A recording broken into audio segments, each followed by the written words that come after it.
सतह पर है। यूजीसी की माली मदद से तालिब इल्म को असर लाइब्रेरी और डिजिटल क्लासरूम फायदा हासिल होता है। अरबी शोबे के कई मल्टीनेशनल कंपनीज में मौजूद है।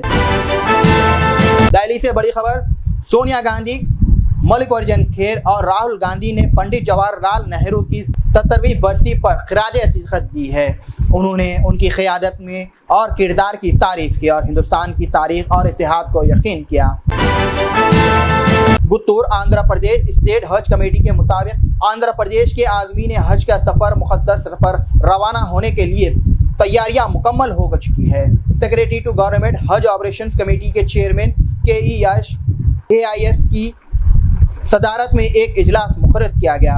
इजलास में कमेटी के अरकान, CRDA के एडिशनल कमिश्नर अलीम बादशाह, वक्फ बोर्ड के CEO और हज कमेटी के AO अब्दुल खदीर, दूरदर्शन कॉरपोरेशन के MD गौस पीर, डायरेक्टर उर्दू अकेडमी मुश्ताक वली और मुख्तलिफ सरकारी महकमे अफसरान हज कैंप में हाजिर किए गए। इंतजामात के बारे में हिदायत दी गई। नाज़रीन, फिलहाल के लिए इस न्यूज़ में इतना ही। देखने के लिए आपका बहुत बहुत शुक्रिया। अगर आप नए हैं सफ़ा टीवी न्यूज़ पर तो प्लीज़ सब्सक्राइब जरूर करिए और साथ में बेल आइकन दबाएं ताकि आने वाले सभी न्यूज़ की नोटिफिकेशंस आपको मिलते रहे। इसी तरह के ताज़ा अपडेट्स को देखने के बाद अपने व्हाट्सएप ग्रुप में ज़रूर शेयर करें। मुझे दीजिए इजाज़त। अल्लाह हाफिज़।